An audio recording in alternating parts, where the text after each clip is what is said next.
episode number 51 of the Wholesome Fertility Podcast. Welcome to the Wholesome Fertility Podcast.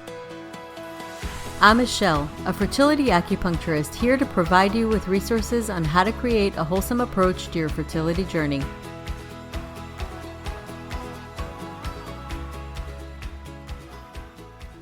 Today's guest is Alexandra Sipos-Kocsis. Alexandra is a certified law of attraction fertility coach, Reiki healer, and loss doula. She is passionate about helping women overcome challenges, fulfill their destiny as powerful creators, and reclaim their miracle mindset. As a coach, she supports women on their fertility journey and helps them create the family and lives they desire. Welcome to the podcast, Alexandra. Thank you so much for having me, Michelle. So you have a miraculous story of your own on your fertility journey. Can you share your story and how it led you to do the work that you do today? Yeah, definitely. So I think my journey started out pretty typically. I got married. My husband and I waited a few years to start trying. We're like, okay, great. We'll have a baby in 9 months. We'll start trying today. And in 9 months, we'll be pregnant, kind of calculating out our lives that way. I, kind of went into it very obviously optimistic, thinking, of course I'll get pregnant. That's just what happens. Skip to a year later, we weren't pregnant, kind of asking why. My family doctor's advice literally was go home and eat walnuts and you'll get pregnant. Right. Oh, God. So really, there was no help from my family doctor. She referred me to a fertility clinic. I went to a fertility clinic and the first thing they said to me was, you need to eat meat. I'm vegan, so they said, you must eat meat. And I said, why? All my levels are great. I had, what's called unexplained infertility. So they ran all the blood work, all the tests, but there was nothing conclusive as to why I wasn't going to get pregnant. And they said, there's no way you'll get pregnant unless you do IVF. And, we need a $10,000 deposit today. And I said, whoa, wait a second. This, feels rushed. This doesn't feel right. I don't really have any answers. And they said, well, it's just unexplained infertility. That's totally normal, but you need IVF. So, fortunately, I feel I was sort of strong enough to say, this isn't for me. I need a break. Mm-hmm. So I took a break from the medical route for a while. And during that time, I really tried a lot of different things.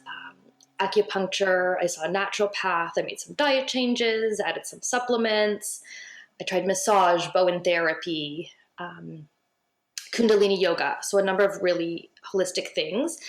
And while physically, I guess I was feeling really well, mentally and emotionally, every month I was sort of sinking deeper and deeper into a depression to a point where I found myself just really not seeing friends, crying all the time, just really heartbroken about this process and really just finding no answers, no support, no help.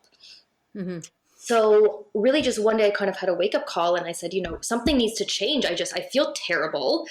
And I'm not pregnant, and every month is getting worse. Something needs to change.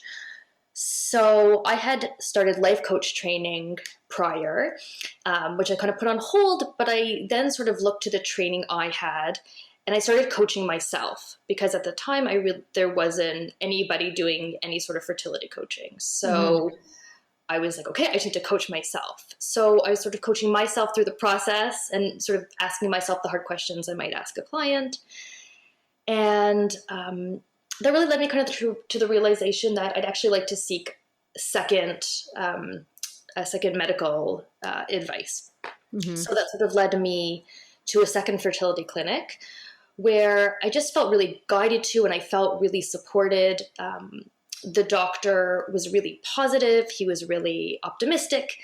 He pointed to sort of my family history of endometriosis. And he said, this is something that's never been explored. And I thought, that kind of makes sense. So I had a laparoscopic surgery with him and he sort of suggested some sort of alternative testing. And through that clinic, through a series of IUI, I went on to conceive my daughter. I felt really ready at that time, and I was in a really good place when she Mm-hmm. was conceived. I was feeling great. I was feeling positive. I had really shifted from the crying mess I was on, on a heap in the floor, to feeling really empowered in my own fertility journey. And so I'm not surprised that I was in that state that I conceived. And now, despite sort of different diagnoses, after my daughter was conceived, when she was a few months old, my husband and I said, great, we'll just start trying naturally. And in a year from now, we'll go back to the clinic. And miraculously, my son was conceived naturally Amazing. before, I could go back to fertility clinic, which is really amazing. Yeah. So that's sort of how it led me to the work that I do. It's so amazing. I love these kind of stories. It's so inspiring, and it Mm-hmm. really kind of works against logic, you Mm-hmm. know. But yeah, there is logic to it, as obviously you had discovered. Mm-hmm. And so, what are the main points that you've learned from your own journey that you're able to bring and share to others that you're working with? So many. Oh my gosh. The biggest moment for me when something really shifted was that for years I was asking myself, why is this happening to me? Why Mhm. me? And I'm recalling, you know, all the bad things I've done in my life, all the times, the test I cheated on in grade 4. Like, I'm literally making a mental list of everything I've done in my life Mhm. that, was not good, that was setting me up for this, which was so harming, which was just, me feeling worse about myself. Yeah. When the question I asked myself shifted to, why is this happening to me, to why is this happening for me, really, then things really started to move. So then I was like, okay, well, why is this happening for me? Which initially is a very difficult question. I think for most people, it certainly was for me. So I sat down in a meditation and I was just like, universe, like, what's up? Why am I going through this? But not in a victim way, but Right. more like in a more empowered way. And the answer that came to me was, you're going through this to help other women. I was Ooh, like, I whoa, just got the chills. that's amazing. Yeah, like, this voice was so loud.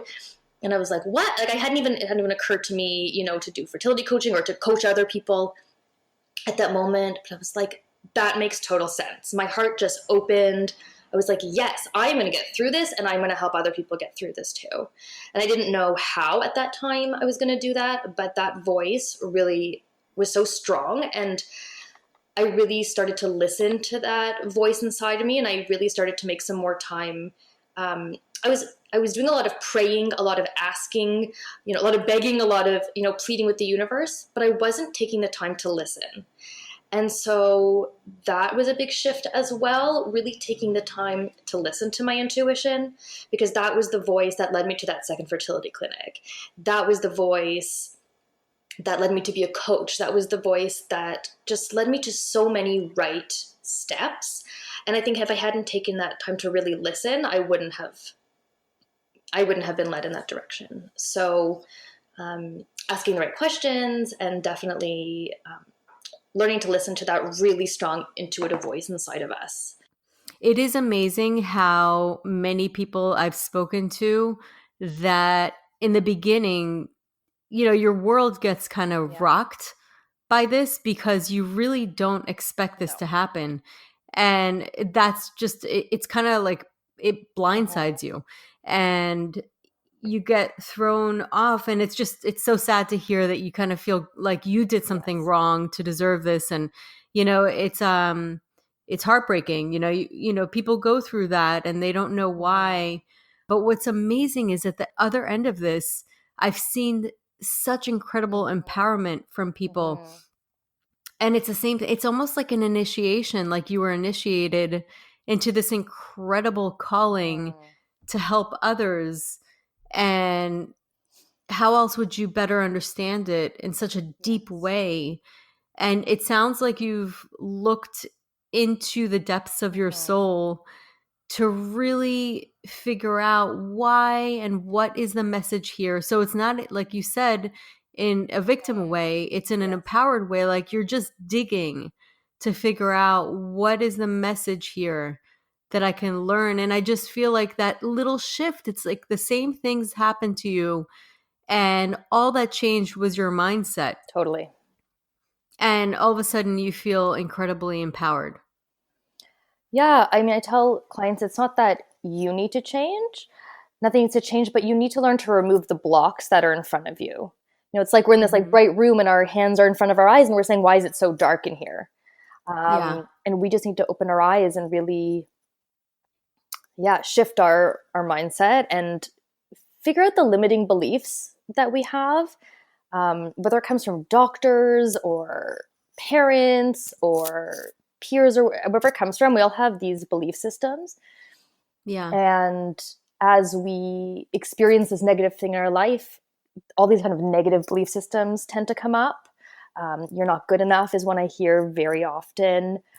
Some clients, I hate my body comes up a lot. So, these kind of negative perceptions of ourselves, or this isn't going to happen for me. We need to rewrite the narrative and rewrite our belief system to align with what it is that we want. Right. And so one of the ways that you felt empowered or shifted, I guess, is really sitting in meditation or getting quiet and like really just sitting with the feelings. Yeah, I feel like there's a very strong need to try and control when we're dealing with something like infertility. And it's like, what can I do? What can I do more of? What supplements can I take? What doctor can I go see? Like, I need to do something now to change this. And that's a totally normal reaction. Like, okay, well, something's wrong. Like, I need to fix it. And all those things are great. And we need to take inspired action. But I don't think we can take inspired action if it's not coming from like a peaceful place. If it's coming from a frantic, chaotic, anxious place, those are the sort of actions we're going to see reflected back. So I think it's really important, to take the time to sit in the stillness, to just be and to receive that guidance and that inspired action step. So you talk about the law of attraction, and you're basically, what I'm hearing is you're saying that if you're coming in from a place of like a frequency that is grasping, it's going to be very difficult. It's going to be kind of like a block. Yes. It's going to be very difficult to allow something into your life versus a place of abundance and trust in the process. Definitely. I mean, the biggest block I see, and really I think the first thing that I work on with people, my biggest tip is that we often focus on what we don't want. So I don't want to have this diagnosis. I don't want to remain childless, and we're focusing on the negative, whereas we'll keep kind of seeing the universe respond to that. Okay, like more negative diagnosis, lack of children. You'll keep seeing these things, but if the perception is shifted to what I do want to be a mom. I do want to feel in line with my body. I do want to feel healthy. I want to feel fulfilled and peaceful and happy and energetic and all these things. You'll keep seeing more of that. So really it's simple, but it can be totally life-changing, is just that totally simple shift of focusing from what you don't want to what you do want. And the universe will give you more of that. What's interesting is, I studied hypnosis, and one of the things they say is that the subconscious mind, you could see this in children, the subconscious mind doesn't understand the word don't. So if you tell a child or even adult, don't think of a pink elephant, what's the first thing you think about? A pink elephant. Of course. Don't doesn't exist. So when you say I don't want, and then say whatever it is, you're constantly reinforcing it. And this is from like a mind, hypnosis perspective, like talking about how the subconscious mind works. And you can try it out for yourself to experiment. But whenever you say, I don't want to do this, or you tell a child, don't throw something, all they hear is throw something. Totally. And so it's the same thing with our minds, because our subconscious mind is very much like a child. Mm-hmm. It absorbs a lot of what we tell it. So we're saying it over and over again. And it's known that our mind will only collect certain information from the environment. Mm-hmm. We don't collect everything. It's too overwhelming. So that's how our brains work. And then when we program our brain to look for certain things, it will look for those certain things and make it work into a person's life. Mm-hmm. So it's that rewiring of looking for something that's more expansive, more positive. You know, it's definitely a real thing that I've seen in my life. Yes. Yeah. I mean, I think people get hung up on the law of attraction aspect of it, and it might sound too new agey, or, you know, some people get thrown off by that, but it's just, and that the energy we put out, the energy we get back, it's so basic. It's like it's a universal law. It's like gravity. We don't have to believe in it for it to work. It just does. Yeah. And that's, yeah. And I see it over and over and over again. And I see the huge shifts in people with just that little tweak, just refocusing on what is working. Gratitude is amazing. And focusing on what you want. Those are so powerful. It is. And one thing I also want to speak to is just like anything, like when a person's given this diagnosis, is feeling the frustration, they're like really in the depth of it. Sometimes they feel the need to kind of stay in that place, or they feel angry if anybody suggests anything else. And I think that to some extent, it's almost part of the process. Sure. Is to stay in that place a little bit, or to feel that, or it's like a way of validating and processing and digesting what's happening. So how do you work to transition into perhaps a new suggestion? I mean, it's definitely important to feel your feelings. And yeah, this, you know, dealing with an infertility diagnosis sucks and it's awful. And I definitely don't wish it on anyone. And it's hard. It really is. And all those feelings, anger, frustration, stress, all of it are totally valid emotions. And it's important to feel them, but it's important to work through them.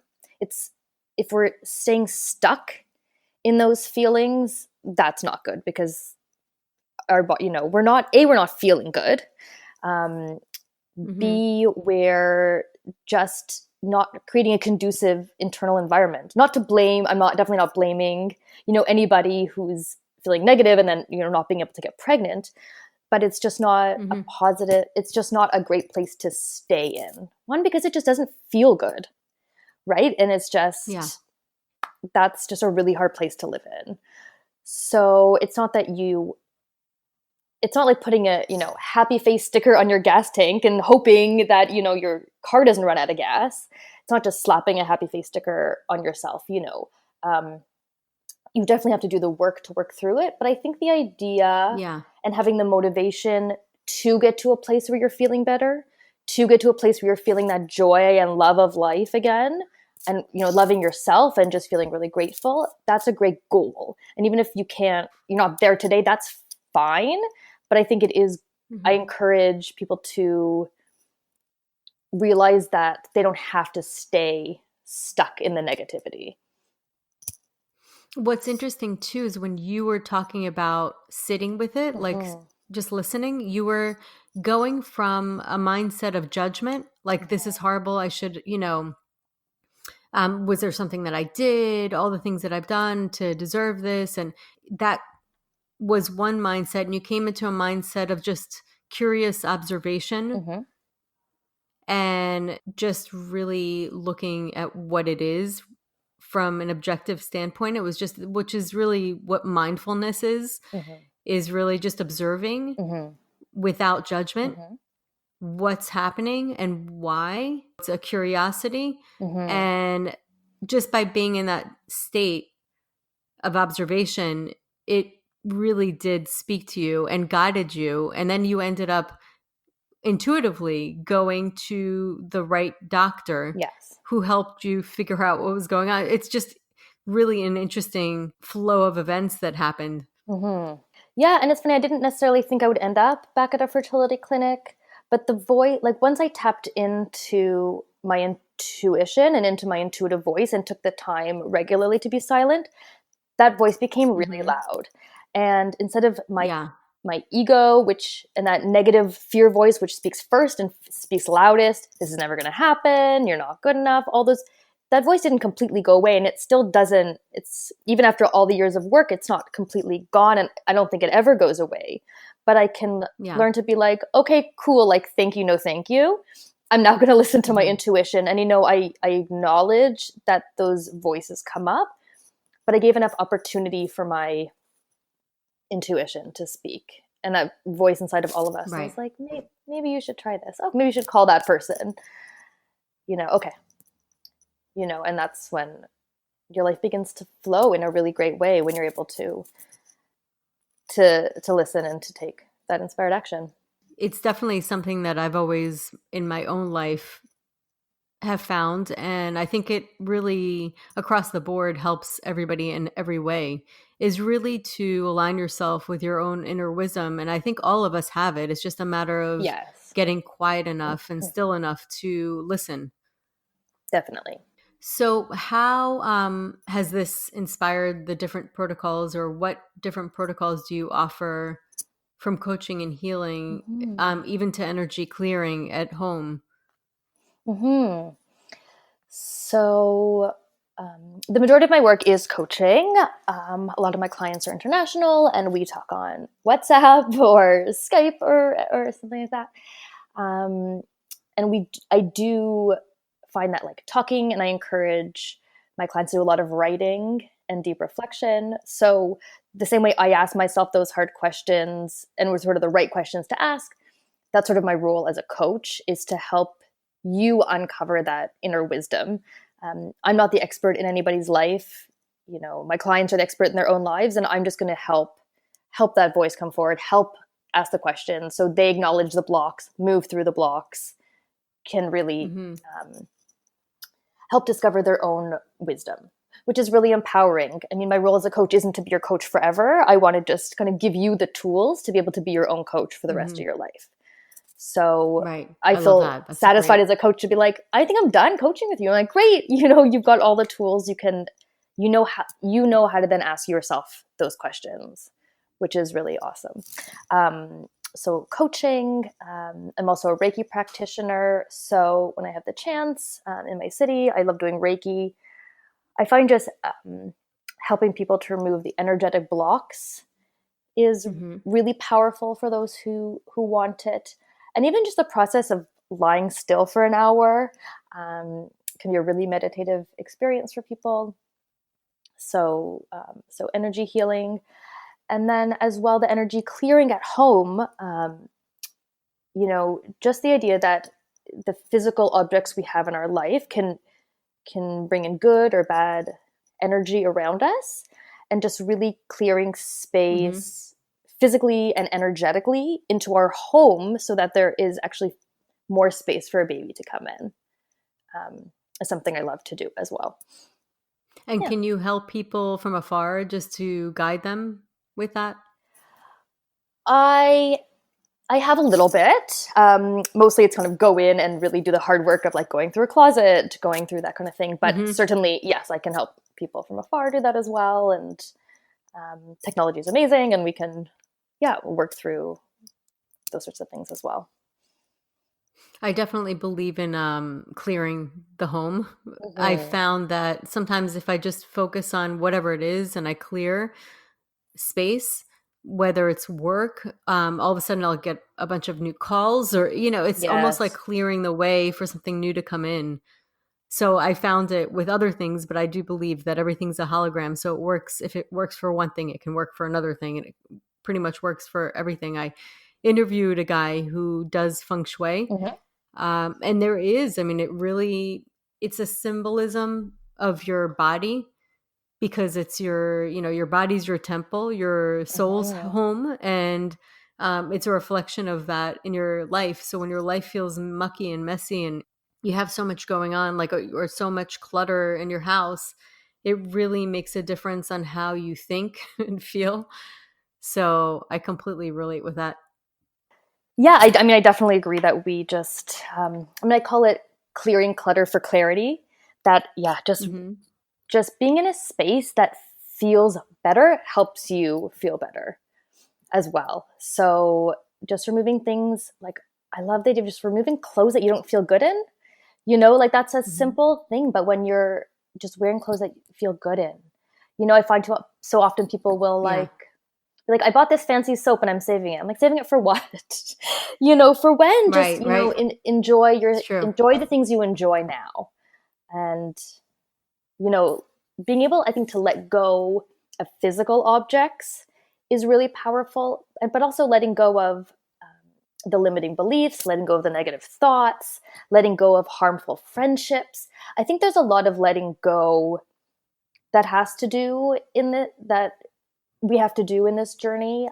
And I Mm-hmm. think that's part of the process, um, is just really creating a life you love, and not letting external factors in your life influence your energy negatively. Well, I'll tell you, I really believe in the power of ritual. Mm-hmm. And sometimes physically letting go of something, an object in the house, or Mm-hmm. just getting rid of things that you think you need, that you don't need, Mm-hmm. and you haven't used, and it just takes up space. And the physical ritual of doing that almost shows your mind or proves to your subconscious mind that you're able to safely let things go that you are not using. And I feel like by doing that, you're also convincing your mind that you could do that emotionally as Mm-hmm. well. Definitely. So yeah, I love cleaning out. I'm actually in the process of cleaning out my whole house. And it feels amazing. And my Amazing. kids feel the difference too, and you can start to really feel like more freedom. Definitely. I love it too.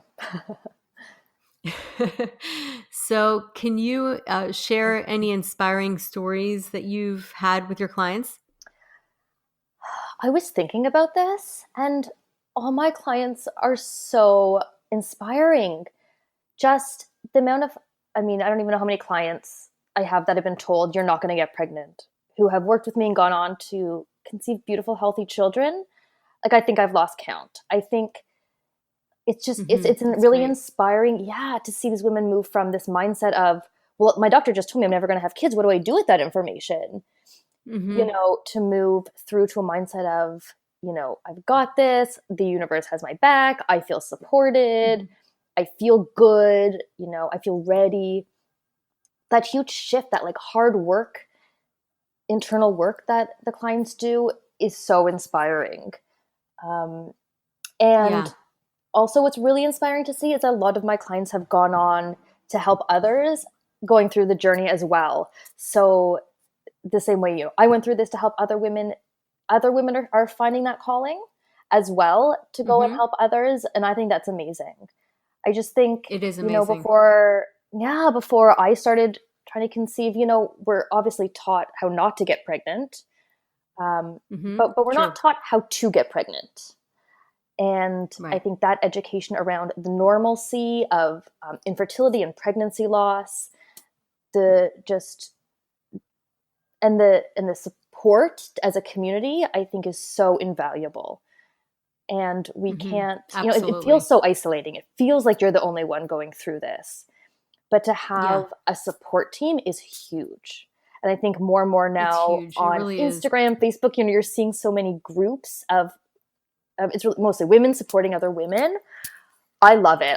That really inspires me to see people just really Yeah, stepping it up to really is say, amazing. look at this hard thing that I went through, and like, I'm here for you. Yeah. I did it, you can do it. Yeah. So I also wanted to ask you if you can go over what reclaiming the miracle mindset means. That's such a great question. Well, I think we're all born with the sense of wonder and the sense of abundance, Hmm. in the sense that the universe provides, the universe has our back, and we live in an abundant universe, which we do. And somewhere along the way, I think we lose that, and um, we start to act from a place of lack. And so again, that's that mindset of there's something missing in my life. And so in this case, there's a child missing from my life. And so you're stuck in this place of now there's something I don't have.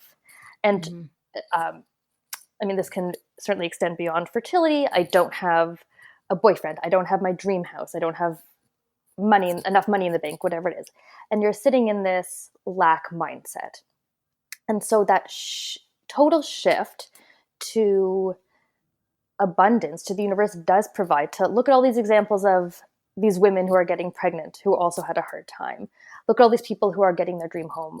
This is possible for me. That shift, which is huge, it's life-changing to start living in an abundance mindset, in a miracle mindset, miracles are my birthright. And it's not just, this one thing I want. It's, I can have anything and everything I desire. It's possible for me. And living in that place of abundance is going back to the miracle mindset, I think, that we're all born with. Absolutely. And children do. I mean, you could see it in a child's face. They're open, and then as they get older, they're told different conditions, different phrases, you got to be careful, you might lose this. And then it starts to become part of our life. But we come in very open. Yes. And is there a tip that you can share with the listeners? So sort of playing off that sort of tip I shared before around focusing on what you want versus what you don't want. So that's huge. So there's 3 questions that I really love to ask. I ask myself these all the time. So what do you want? Why do you want it? And how do you want to feel? Those 3 questions really help get you into that miracle mindset. Really defining what it is that you want, getting clear about the baby you want to call into your life. Why do you want to be a mom? Right. That's a good asking question. yourself that. It's a really good question. I think a lot of people don't even stop to think about it. Yeah. So really defining what it is, what's important about it for you. And then what are the feelings? What's that feeling when you're holding your baby for the first time? What's that feeling when you get a positive pregnancy test? What's that feeling at your daughter's first birthday? What's that feeling you want to feel? So maybe it's joy, peace, happiness, and really just identifying those core feelings that are valuable to you. And then I would say, think about once you have those core feelings, find other things in your life that will help you fulfill those feelings instead of waiting to have a baby to feel happy. Find what makes you happy now. Maybe you really wanted to learn to sew, or maybe you love dancing, or maybe you love, hiking, whatever it is that helps you feel good now. Really tap into those feelings now instead of waiting for those feelings. Right. Because again, to the law of attraction, if you're feeling those feelings now, that's going to amplify more of those feelings. And that's what's going to help lead you to your baby. Is really Beautiful. just, identifying those feelings. Yeah. Fantastic. Amazing words for a lot of people. And this has been a really inspiring session. I am a firm believer in resonating with what you want and bringing that energy frequency, because I've myself have been changed by it. Changed meaning my life has been changed, and miracles have come into my life because of that. So I really do feel that it's this subtle, abstract thing, but it is a thing, and it's hard to witness because it's like this umbrella of like invisible energy. Yes. But it is something that the more you pay attention to and the more you observe, the more you see. And it's like you said, that when you started listening, that voice of intuition got louder. Yes. And I love that. It became more clear. So I think that this message that you're giving is going to give a lot of people hope. And really, that's like the one word that I always hear from everybody going through the fertility journey is they want their hope back. Yes. Mm-hmm. So thank you for giving that message of inspiration to a lot of these people. And I really enjoyed this interview. Great. It was my pleasure. And yes, I feel like that's certainly my life purpose, is to bring hope to others and to inspire others and to let people know they've got this. So the universe has your back. And thank you so much for having me. I really appreciate it. And before we go, how can people find you? Great. I love Instagram. You can find me at Ask Love Receive. I'm also on Facebook and Twitter and all that. And I also have a website, asklovereceive.com. You can find me there. Awesome. And I'm going to have all the links in the episode notes. So if anybody wants to look just to make sure they have the correct spelling, it's all going to be on there. So again, thank you so much, Alexandra. It was a pleasure having you. Thank you so much. It was lovely to chat with you today. So that concludes today's episode. You can find all the links mentioned on the episode notes. If you're enjoying these episodes, please take a moment to leave a review. Reviews are everything to podcasters. You can find me on my website at www.thewholesomelotus.com. And please be on the lookout for my online course and program. This course has emerged from everything that I've been using for the fertility program I now offer at my office. I wanted to consolidate all of my suggestions and coaching and put it into a form that anyone can purchase and use. It was important for me to encompass key fertility health factors as well as guide you in implementing changes in your routine that are shown to boost fertility while being realistic and user-friendly. I will be offering this course with and without coaching. If you're interested and want updates as well as a free ebook on my top 10 fertility boosting habits, you can visit my fertility page on www.thewholesomelotus.com, where you can find the subscription form. I thank you so much for listening in and hope you have a beautiful day.